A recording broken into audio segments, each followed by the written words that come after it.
Vamos lá, meus irmãos, continuando aqui nosso 11º dia de aula de Hermenêutica 1 e 2, estamos no segundo bloco, as nossas aulas estão sendo gravadas. Falamos há pouco sobre a interpretação gramatical e iniciamos falando sobre a interpretação histórica, e vamos continuar a partir do último slide que a gente estava vendo. Então, nós lemos aqui o que é interpretação histórica, e agora vamos continuar aqui lendo esse assunto, e depois, por último, iremos para a interpretação teológica. Tá bom? Deixa eu colocar para vocês. Lemos o que é interpretação histórica, e agora vou para o próximo slide. Irmã Beatriz, continua lendo para nós, por favor, filha. Etapas para se determinar o contexto histórico. A. Qual a situação histórica geral com a qual se defrontam o autor e seu leitor? Só uma pausa aqui. Percebam, qual é a situação geral? Ou seja, tem um contexto. E aqui ele vai ilustrar. Pode ler para nós, irmã? Lucas e Teófilo, da introdução do Evangelho. Paulo e a Igreja de Corinto, na primeira carta. Ou seja, cada texto bíblico tem uma situação histórica geral. Moisés está no Egito, em especial no deserto de Midian, durante aqueles outros 40 anos. Porque olha que lindo, irmãos, Moisés é um modelo também para todos nós, né? Nenhuma história, nenhum personagem da Bíblia está ali em vão, como disse Paulo em Coríntios. Tudo que foi escrito para o nosso ensino. Então, Moisés, ele tem os seus primeiros 40 anos no Egito, ele tenta fazer a libertação do hebreu, dá tudo errado, ele foge, fica 40 anos agora no deserto de Midian, com Jetro, ou seja, durante 40 anos ele aprendeu a cultura do Egito, tentou fazer a obra de Deus na força do seu braço, deu tudo errado. E agora ele foi para o deserto de Midian. E lá no deserto de Midian, ele desaprende tudo que ele aprendeu do Egito. Ele vai aprender a pastorear, ele vai aprender a ouvir de Deus, ele vai aprender a prescutar o coração dele. É como se fosse um segundo estágio na vida de Moisés. E aos 80 anos, o Senhor se revela para ele na sarça e diz: vai ao Egito e liberta o meu povo. E ele liberta o povo e passa também mais 40 anos no deserto. E ele morre aos 120. 40 anos aprendendo a cultura do Egito, a sabedoria do mundo. 40 anos desaprendendo de tudo aquilo que ele aprendeu e aprendendo a depender de Deus e aprendendo a viver uma vida simples e campesina. E 40 anos agora entregue à vontade de Deus, seguindo a orientação de Deus. Alguém já disse que tudo aquilo que ele aprendeu no Egito, ele teve que desaprender no deserto de Midian, para que somente então ele pudesse agora estar pronto para ser útil pelo poder de Deus, libertando o povo e conduzindo esse povo ao deserto, que agora não era mais um rebanho que ele cuidava, mas era o grande rebanho do Senhor. Então, que lindo essa síntese, né? Então, percebam que os textos de Moisés têm também um contexto histórico. O texto poético de Jó tem também um contexto histórico. Os livros de Samuel também têm um contexto histórico. Fala da vida do profeta Samuel, fala do primeiro rei, fala do segundo e grande rei, que é Davi, ou seja, é uma transição histórica. Então, compreender qual é a situação histórica geral que defronta o autor e os seus leitores é muito importante, tá bom? Percebam que isso tudo aqui, esse assunto histórico, a gente vai aprender muito em introdução do Antigo Testamento e do Novo Testamento. Vocês vão amar nessas duas matérias. Esse assunto do contexto histórico, vocês vão amar nessas duas matérias, que são Introdução ao Antigo Testamento 1, Introdução ao Antigo Testamento 2, Introdução ao Novo Testamento 1 Introdução ao Novo Testamento 2, ou seja, são 4 bimestres. É deliciosos, tá bom? B, pode ler para nós, filha, por gentileza? Quais os costumes cujo conhecimento esclarecerá o significado de determinada ação? Exemplos, né? O mandado de oscular em Corinto, a ordem de esperar uns pelos outros na celebração da ceia na mesma carta. Ou seja, aqui o autor está mostrando para nós que há uma correlação de costumes. Por exemplo, meus irmãos, é estranho para o brasileiro dar beijo em outro homem, a não ser no contexto religioso ou a não ser num contexto de muita amizade. Na igreja é comum nós darmos beijos nos irmãos e nas irmãs. É comum. Mas fora da igreja já não é tão comum. Mas olha que curioso, lá no Pregão, vocês sabem que eu trabalhei no Pregão até 2009, entrei na Bolsa de Valores quando eu tinha 16 anos de idade, de 15 para 16, e trabalhei dos meus 16 até os meus 39 anos no mercado financeiro. E vi a BMF fechar as portas no ano de 2019, estava lá no último dia do pregão, no último pregão Viva Voz. E entre nós crescemos juntos, né? Eram jovens que cresceram, se tornaram adultos, envelheceram, casaram, né? Então, entre nós do pregão é muito comum a gente se beijar. Olha que interessante, né? Até hoje, quando a gente se encontra, os amigos do pregão, é um bando de barbudo, tudo doido, né? Porque o operador de pregão, geralmente, ele é tudo doidão, né? Até o pessoal falava para mim, mas você, Raio, você não tem nada de operador de pregão. Pois é, mas aí quando eu estou lá no pregão, o kit doido, a gente ligava o kit doido, né? E agia que nem eles. Porque lá a gente gritava muito, tinha aquelas expressões. Como eu sou mais sereno, mais tranquilo, né? Ainda mais pelo lado pastoral. Então ninguém, quando as pessoas falam, você está brincando, você não trabalha no pregão, você é educado, você fala tranquilo. Mas eu sou operador. Bastava eles me verem lá, né? Então, o que acontece? Entre o pregão, a gente tinha esse costume, se abraçar e se beijar. Mas é um costume mais do quê? Da igreja. É um costume mais cultural. Então, percebam que os costumes que eram de uma época, a gente não pode aplicar na íntegra em outra cultura. Por exemplo, o americano nem se abraçar, se abraça, né? Sabe disso? Eles, no máximo, se cumprimentam. Os carros americanos são espaçosos porque eles não gostam de contato. Então, quando veio um pastor, eu me lembro que eu seguia muito um pastor americano, e quando ele vinha para o Brasil, ele falava assim, vocês me deixam muito acanhados, porque aqui eu ganho mais abraço e beijo do que eu ganhei em toda a minha vida nos Estados Unidos. E é verdade, né? O brasileiro é muito emotivo. Eu sei que é uma emotividade que também muitas vezes não é tanto fiel, né? Porque se abraça e beija todo mundo e se trai todo mundo, né? O americano, nesse sentido, não. Ele cumprimenta quem é amigo. Quem não é, ele não cumprimenta. Mas ele não abraça, ele só abraça quem é família, um amigo muito íntimo, né? E, então, assim, percebam que a gente não pode pegar os costumes de uma época e colocá-lo em outro. Mas é importante a gente entender qual eram aqueles costumes. Por exemplo, irmãos, nos dias dos reis de Israel, era um costume. Antes dos reis era um período dos juízes, era um outro costume.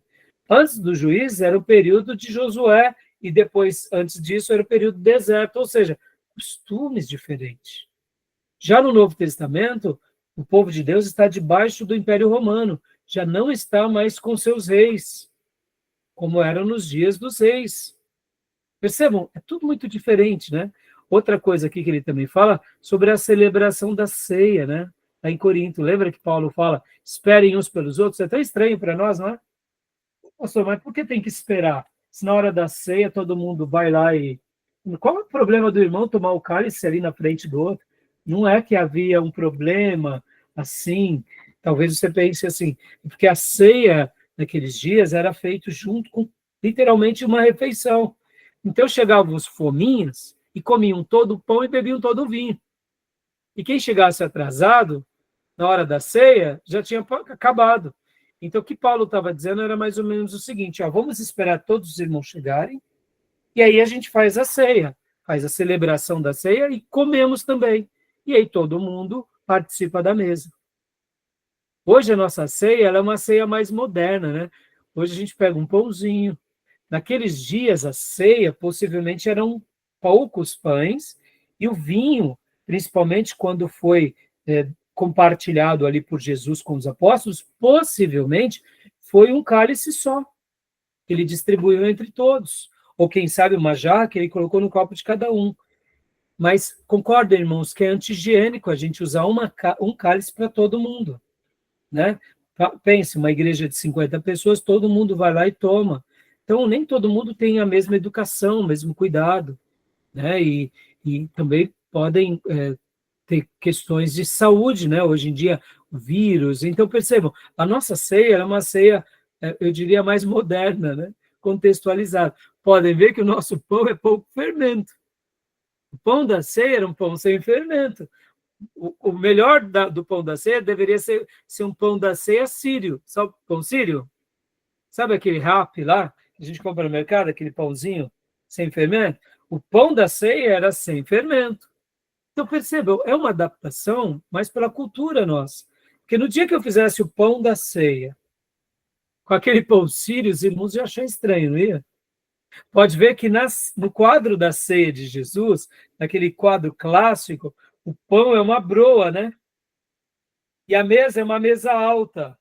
Por quê? Aquele quadro foi pintado na Itália, e como que eram os pães na Itália? Pães grandes, irmãos.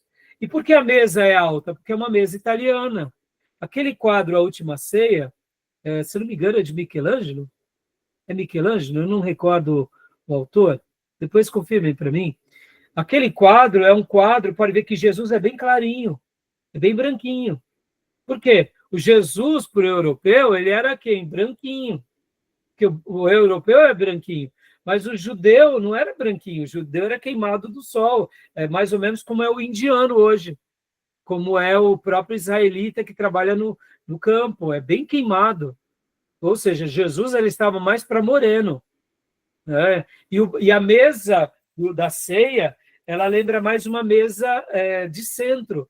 A mesa da casa do judeu é uma mesa de centro baixa, que geralmente é em formato de U, e eles sentam ao redor, se inclinando com os pés para trás. É como se fosse uma mesinha que nem de japonês, só que eles ficam apoiados, e aqui tem as mesas, as bacias, eles pegam pães asmos, e dentro dos pães asmos, ou melhor, as bacias com as carnes, com as saladas, o que eles faziam com o pão? Pegavam o pão asmo e aí pegava com o pão, pegavam a carne, pegavam a salada. Então, o pão, ele era tanto um objeto que se comia, mas também era o objeto pelo qual eles se pegavam. Percebam? Muito diferente. Hoje a gente pega o pão, corta com garfo, com faca, cada um no seu prato, né? E outro detalhe, geralmente a ceia bíblica era com vinho mesmo, vinho literalmente. Hoje, por uma questão mais cultural e uma questão até de preservação por causa do alcoolismo, a gente não faz a ceia com vinho, faz com suco de uva. Porque, irmãos, pense assim, se na nossa igreja um irmão ele saiu da dependência química do alcoolismo, no momento que ele tomar uma dose de vinho, ele pode ser um gatilho para ele voltar àquela vida pregressa. Eu sei que tem pessoas que são libertos do alcoolismo e que podem voltar até a tomar um cálice na sua casa, mas não vale a pena correr esse risco. Por quê? Porque quem foi alcoólatra faz parte do grupo de risco de alcoolismo. Então, percebam, e pastoreia aquelas igrejas que fazem a ceia com suco de uva ou com vinho. Não estaria errado, porque no texto bíblico a Bíblia ensina isso, mas a gente tem essa tradição de fazer com suco de uva. Estão entendendo, meus irmãos? Mais para frente, quando a gente for entrar nesses assuntos mais doutrinários, a gente vai entrar no assunto, vamos chegar num consenso sobre essa questão. Mas estou falando porque tudo isso tem a ver com o quê? Com essa questão mais da época, né? E como eu mencionei para vocês, podem ver que o apóstolo Paulo, ele dá uma instrução em Efésios, o quê? Não vos embriagueis com vinho onde há contenda. A recomendação não é tomar, mas é não se embriagar. Tem aqueles que vão dizer que o vinho bíblico era só o suco de uva. Ora, se era o suco de uva, então Paulo está fazendo uma recomendação estranha, né? Se a recomendação bíblica de fazer a ceia com suco de uva, E se dizemos que o vinho na Bíblia é suco de uva, tem alguma coisa errada quando Paulo fala sobre não vos embriagueis com vinho. Porque se você tomar água, e mesmo que você morra de coma por água, você não fica embriagado. Se você tomar 10 litros de suco de laranja e tiver uma crise e morrer por causa do suco de laranja, não foi porque você ficou embriagado, porque nenhum tipo de suco embriaga, a não ser que ele tenha o quê? Teor alcoólico. Então, ali a instrução é bem clara, né? E podem ver que a questão da discussão bíblica não é essa. Para o judeu, fazia parte da cultura dele tomar vinho. O problema é que não era recomendado em nenhuma porção da Bíblia a embriaguez, ou seja, passar daquele limite saudável. Porque o judeu na antiguidade, irmãos, tanto a coalhada ou o leite quanto o suco de uva fazia parte, ou vinho propriamente dito, fazia parte até da hidratação. Porque você tem que lembrar que antigamente a questão dos poços não era uma coisa tão frequente. E quando vinha seca e estiagem, entendeu? Então, leite, coalhada, suco de uva ou o próprio vinho fazia parte da cultura daqueles povos, por uma questão até de sobrevivência, né? No vinho você não estraga ele com tanta facilidade, ele tem longevidade, dependendo do tipo do vinho, né? Tá bom? Olha só, então, como os costumes eram importantes para o contexto histórico, tá bom? Essa questão a gente vai falar mais para frente, tá? Tudo bem? Alguma dúvida? Alguma pergunta? Tranquilo? Pode ler o C, Milo, por gentileza. A obra de arte era Leonardo da Vinci, tá? Hã? Leonardo da Vinci. Obrigado, Leonardo da Vinci, o quadro A Ceia, né, irmã? Obrigado. Eu tinha falado Michelangelo. Michelangelo também foi outro, né, artista, mas obrigado, filho. C. Como os leitores originais se relacionam historicamente com o autor. A relação entre Paulo, Timóteo e Tito, os romanos e a carta de Paulo. Ainda aproveitando esse contexto, vocês vão ver que na carta de Paulo a Timóteo, Paulo vai recomendar a Timóteo para o que ele faça o quê? Tome um pouco. Lembram disso? O que Paulo fala para Timóteo? Por causa das tuas frequentes enfermidades? Estômago. Mas tomar o quê? Vinho. Vinho. Naqueles dias, em alguns casos, se tinha, não sei por que razão, não conheço a fundo, mas Paulo recomenda a Timóteo, porque Timóteo tinha algumas enfermidades. E nesse caso, para Timóteo, o vinho era uma questão até medicinal. Como o azeite também, além de ser ele ter uma representatividade como uma unção do Espírito, o azeite nos dias bíblicos também tinha conotações medicinais, irmãos. Muitas vezes eles colocavam um azeite misturado com algumas ervas e colocavam sobre algumas feridas. Então, o azeite ele representava tanto o Espírito Santo como um ato de fé, por isso que se ungia a pessoa, mas o azeite também, em alguns outros momentos, vai representar esse outro lado, que é um lado mais, eu diria, mais medicinal, tá bom? Beleza? Então, olha, percebam como os leitores originais se relacionam historicamente com o autor. Tem toda uma relação, não tem? Pode ler, minha irmã? Qual a finalidade explícita de um livro? Qual o motivo da escrita da Epístola aos Hebreus? Ou seja, o nome livro aos Hebreus, Epístola aos Hebreus, qual é o propósito? Escrever para quem? Para grego? Para romano? O texto já deixa muito claro, né? Estou me dirigindo ao povo hebreu, ou seja, aos descendentes de Éber, né? Porque a palavra hebreu, ela tem uma transliteração que é os descendentes de Éber, que foi um dos pais, um dos antepassados de Abraão. Mas ela também recebe aqueles que criam no Deus, criador do céu e da terra, ou seja, no Deus, criador de todas as coisas. Então, o livro de Hebreus tem essa relação. A finalidade do livro é uma carta dirigida a eles, que, consequentemente, também serve a todos nós, nos edifica.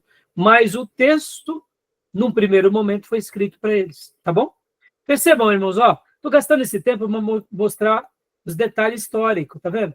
Tudo isso faz parte dos detalhes históricos. Por isso que eu falei que na aula de introdução ao Antigo Testamento, introdução ao Novo Testamento, a gente vai se deliciar, porque vai ter tudo a ver, tá? Essas aulas, tá bom? Beleza? E por último, minha irmã. Quem foi seu autor? Qual o seu ambiente, suas experiências espirituais? O Evangelho de João e seu autor. Percebam, né? Então, João escreve tanto o Evangelho, que é a biografia de Jesus, escreve as cartas, que são primeira e segunda e terceira João, e depois ele escreve Apocalipse. Ou seja, há uma relação específica. São cartas distintas.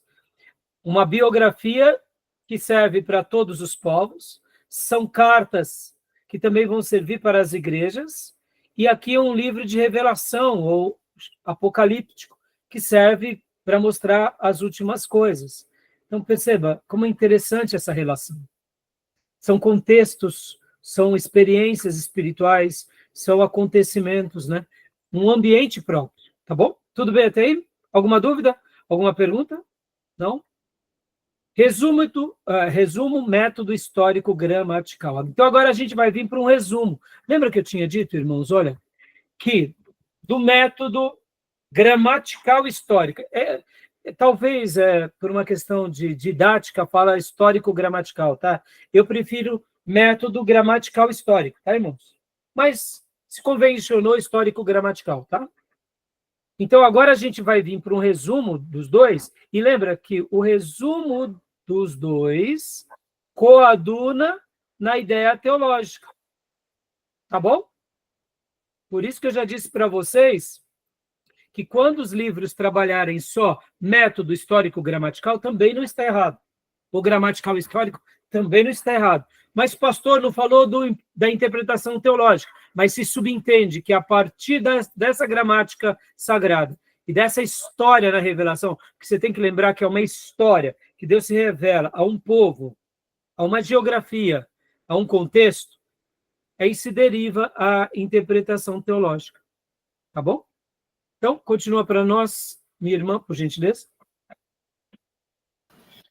Quando o sentido simples da escritura faz senso comum, não procure nenhum outro sentido, que, portanto, tome cada palavra no seu significado literal, usual, ordinário, primário, a não ser que os fatos do contexto imediato, estudados à luz de passagens relacionadas e de verdades axiomáticas e fundamentais, claramente indiquem o contrário. D.L. Cooper.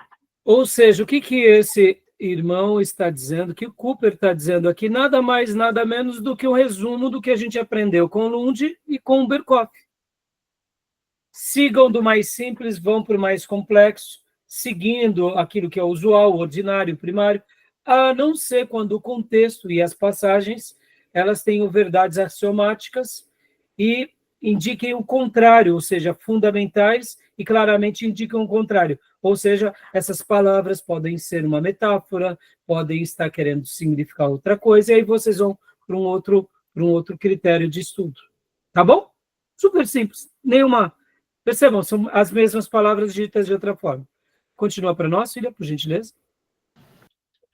Obviamente, a interpretação literal gramatical histórica tem espaço para a linguagem figurada poética. Eu sou a porta, os montes romperão em cântico, as árvores baterão palmas, etc.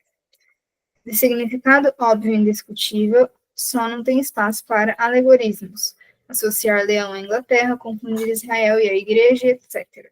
Exatamente. Perceba, quando a gente começa já a fazer essas alegorias, que Leão é a Inglaterra, o que a gente está querendo dizer? A gente está querendo dizer uma coisa que o texto não diz. E aí, pastor, será que na história da igreja tiveram pessoas que fizeram isso? O que vocês acham? Claro, você acha que vocês iam perder? No momento, vou dar um contexto aqui, irmãos, histórico. Nós temos Carlos Magno, o Grande, né? Que é chamado Império Carolíngio. O que foi o Império Carolíngio? Na realidade, foi um momento da história da igreja em que o Ocidente, ali onde havia o Império Romano do Ocidente, logo depois da invasão bárbara, essas invasões bárbaras destruíram o Império Romano, ficaram vários reinos bárbaros dominando toda aquela região, tanto da Itália quanto da Espanha, Portugal, Alemanha. E o que acontece? Nos outros séculos, então, veio invasões muçulmanas tentando conquistar ali tanto a Península Ibérica e chegando até mesmo nessa região onde era o Império Romano do Ocidente. Mas, graças a Deus, nós entendemos que Deus, de uma forma ou outra, nos abençoou para que isso não acontecesse. E esses povos, mesmo eles sendo bárbaros, e entre os bárbaros, logo depois vieram os francos, da onde nascem os franceses, vieram os tectônicos ou germânicos, que também nascem o povo inglês e alemão. Então, esses povos, antigamente, num dado momento, eles se unem novamente e criam agora o novo império sacro, germânico, romano, império sacro, império germânico, romano, isso, que é com Carlos Magno. Então, aquela região onde eu estou falando que era antigamente onde ficava ali o Império Romano do Ocidente, eles restauram o império que um dia tinha sido destruído pelos bárbaros, e aí entra o que nós chamamos de Império Carolíngio, né? Então, Carlos Magno, o Carlos o Grande, ele foi esse imperador. E aí ele tenta, de novo, unificar o Império Romano do Ocidente com o Império Bizantino, mas não consegue. Mas fica, de novo, um momento, eu diria, de muita força política e religiosa. Ou seja, nesses dias, a Inglaterra, como a França, ali no meio, um pouquinho nesses dias, eles eram, assim, muito guerreiros. Então, nesses dias, o catolicismo dominava sobre eles e era aquela visão católica romana, vesga para as indulgências, vesga para as relíquias sagradas. Então, muitas vezes, eles faziam leituras bíblicas literalmente como essa mesmo, associando a Inglaterra como se ela fosse o novo leão de Deus na Terra. Aí você começa a entender um pouquinho as cruzadas que vai acontecer 200 anos depois deles. Porque eles eram muito fortes nessa questão. Só para vocês terem uma ideia, irmãos, a França, nesse período histórico, eles se tornaram tão fortes no catolicismo, mas tão forte, que eles pegam a sede que estava lá em Roma e eles literalmente pegam, porque nesse período, olha só, isso a gente não vê, né, na história da Igreja Católica Romana, mas tinham 4, 5 papas, porque tinha um papa em cada região, cada um queria ter o seu papa. Então a França, como ela era o reino franco, ele era um reino muito forte, eles também eles foram lá para Roma, invadiram Roma, capturaram o Papa e levaram a sede do Império Católico lá para a França. E é chamado historicamente como o cativeiro babilônico, né? Mais ou menos como o cativeiro francês, como se fosse um cativeiro babilônico do catolicismo. Eles levam para a França, passado algum tempo, depois volta para Roma, depois de algumas décadas. Mas olha só que interessante. Então, esse tipo de alegorização que a gente está vendo agora, na história da Idade Média, foi o que mais aconteceu. O rei, ele é o imperador, ele é o homem de Deus, ele é ungido. Só para vocês terem uma ideia, esses reis, muitas vezes, eles podiam fazer qualquer atrocidade e eles viravam ainda assim santos. Por quê? Porque eles estavam usando a espada em nome de Jesus. E arranca a cabeça de qualquer um, seja judeu, muçulmano. A história ela é muito interessante, tá bom? Então, percebam que a alegorização é um perigo nesse sentido, tá? Bom, mas entendam que a interpretação literal, gramatical, histórica, ela tem espaço para a linguagem figurada poética. Mas é óbvio, né, que quando chega nesses pontos, a gente já aprendeu. Tudo bem até aí? Nenhuma novidade, né? Continua para nós, minha irmã? Por favor. Claro. Há talvez 0,1% de passagens com sentido poético. Isaías 55:12, os montes outeiros soprarão em cântico diante de vós, todas as árvores do campo baterão palmas, e com uso de figuras de linguagem. Eu sou a porta, eu sou o caminho, etc. Mas sempre há um modo, único e evidente pelo contexto imediato, de interpretá-los de como que honre o literalismo racional. Joia? Então, muito claro aqui, né? Que a gente já aprendeu sobre isso. Tudo bem? Alguma pergunta? Tudo bem? Então, aqui, tá dando para ler ainda, filha? Tá bem pequenininho, né? Mas consegue ler? Sim. Então, continue para nós, por gentileza. Talvez um exemplo esclareça melhor.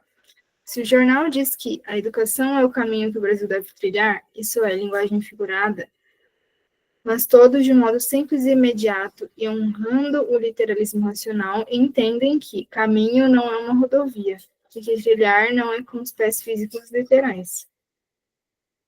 Todos entendem que caminho, na sentença, significa ação de ser tomada para a salvação do nosso país. Para mim, essa é a interpretação literal racional, literal óbvia e indiscutível dentro do seu contexto. Não há outra interpretação possível. Ninguém precisa entender diferentemente. Semelhantemente, onde Cristo diz, eu sou o caminho, devemos entender que caminho nessa sentença significa acesso, maneira que habilita para a salvação pessoal do inferno e para a adoção pelo Pai, através da fé bíblica e recebimento bíblico do Cristo da Bíblia. Para mim, essa é a interpretação literal racional, literal óbvia e indiscutível, dentro do seu contexto. Não há outra possível, ninguém precisa entender diferentemente. Claro, essas ilustrações, não? Tudo bem? Tranquilo? Joia. Então, aqui, quem consegue ler, deixa eu dar uma folga para a nossa irmã Beatriz. Nossa irmã Elisângela está muito pequena para a irmã? Se tiver, eu peço para o teu irmão ler, tá? Então dá para ler. Ah, então tá bom, por favor. Interpretação alegórica é o oposto do acima. Um alegorista dirá: a palavra eu significa a igreja fulana. Portanto, o que Cristo realmente quis dizer é que a igreja fulana é o único caminho para a salvação. Dá uma pausa aí. Vocês já ouviram alguma coisa assim, dentro dessa, mais ou menos como isso? Só há salvação aqui dentro? Meus irmãos, toda vez que eu estava acompanhando algum pastor, algum pregador, quando eles chegavam nesse ponto, eu falava, que pena, já não vai dar mais para ouvir o irmão.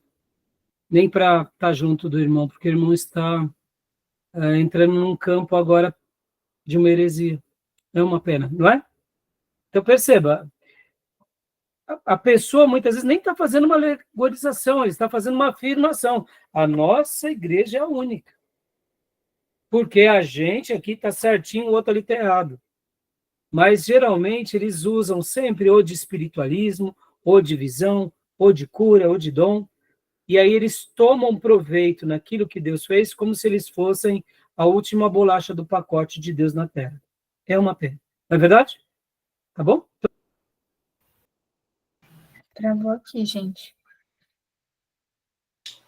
A internet do pastor travou.